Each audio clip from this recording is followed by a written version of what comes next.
No.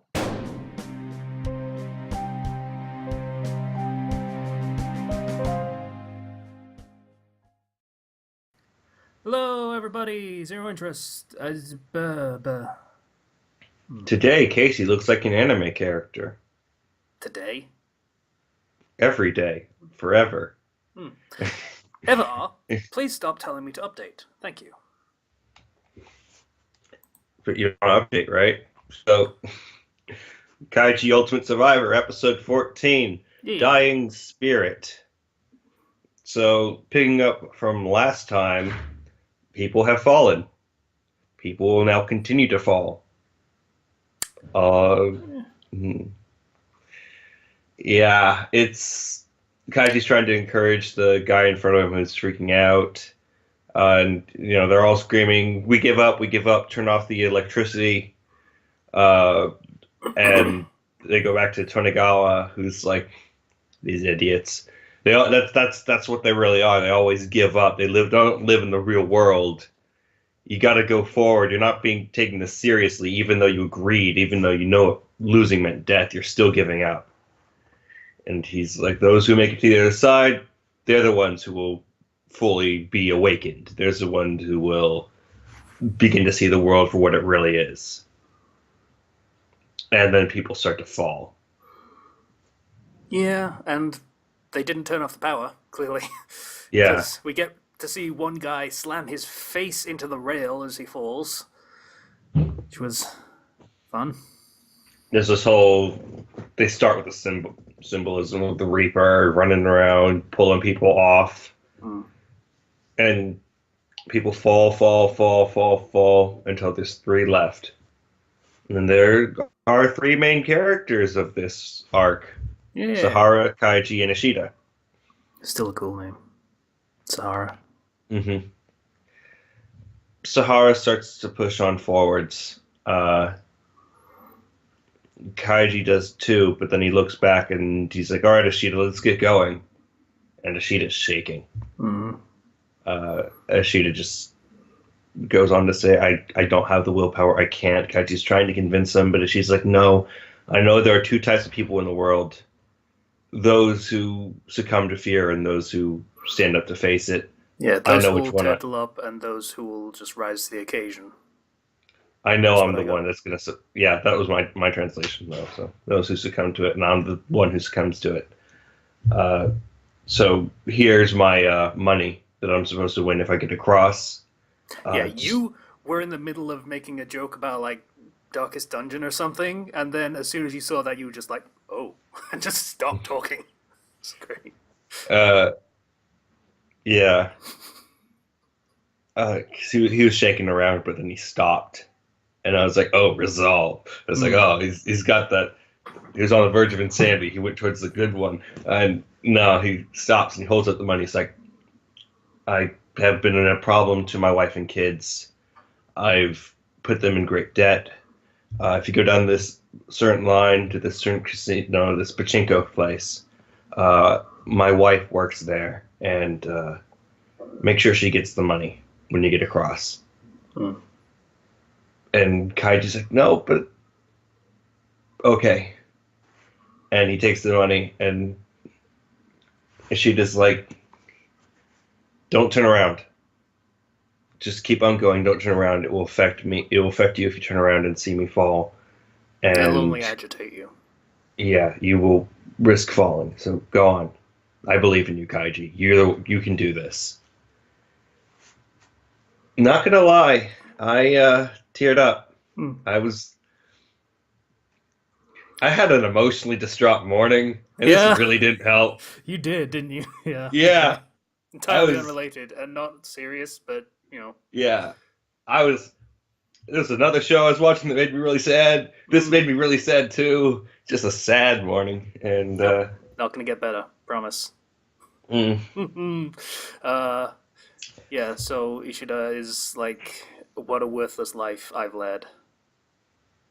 And Kaichi's like, "No, you did good. You did great because you were able to hold on to your resolve and give this to me they can still be saved. There's still a chance for them. In your last moments, you thought of someone other than yourself, and Yeah, that's you were so a great amazing, man. and you don't even realize it. And then Kaiji turns around to tell him that, and he's gone. And Kaiji starts to cry, and and he muffled his screams so that Kaiji wouldn't hear him fall. He fell silently, The whole way down. and that's a feat right there. Yep. Uh, so Kaiji pushes onwards, and Sahara reaches a wall of Ota, the guy he didn't help, stand the apparition of Ota rather standing in front of him, and Kaiji's like, it's not real, it's just an illusion. Push on through it, and Sahara does, and he's like, I finally understand. The humans mean more than the ones living mean more than the ones that are dead, and they start to push, and they start to each have these sort of revelations about life, about how, essentially this whole thing is kind of a metaphor for life, and people going through each on their own lonely bridge.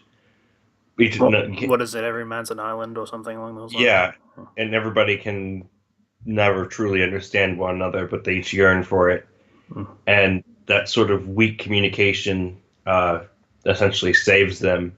The communication gets through of, Sahara keeps going like, I'm gonna fall.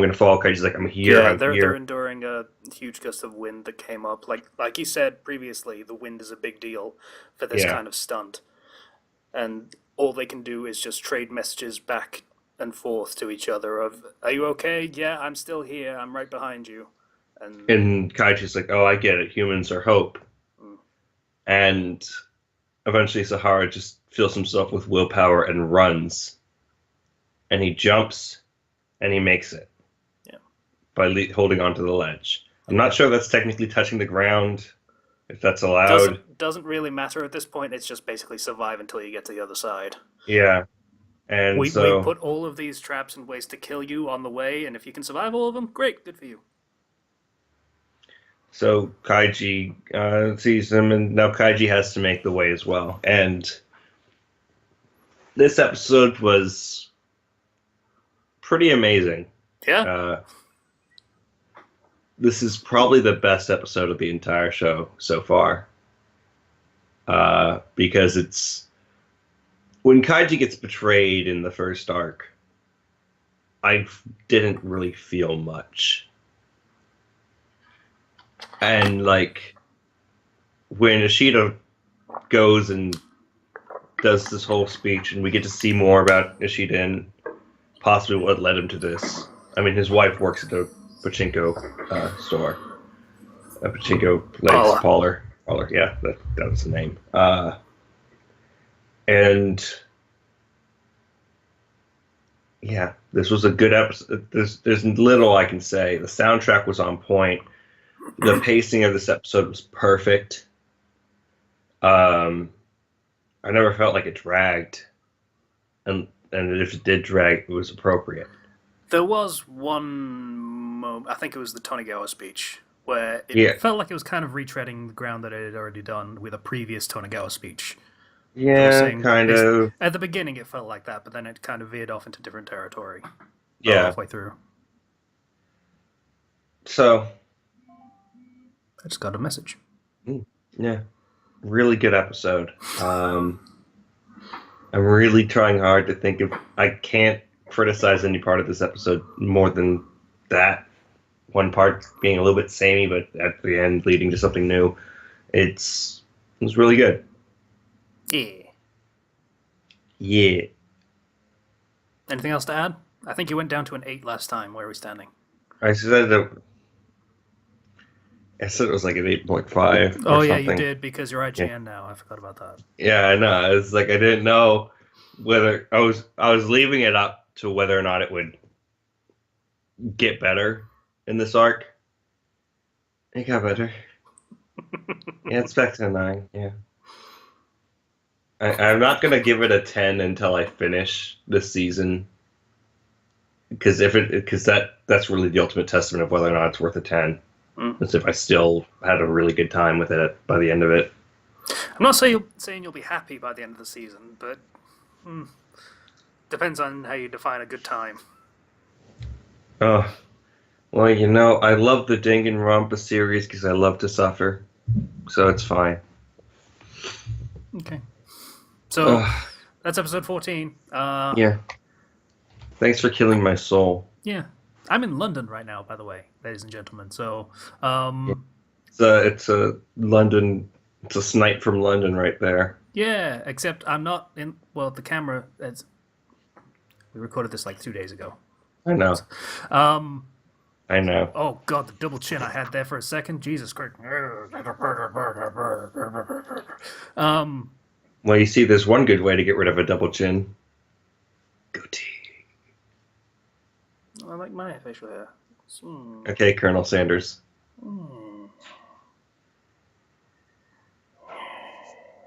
We'll see you guys next time. Bye.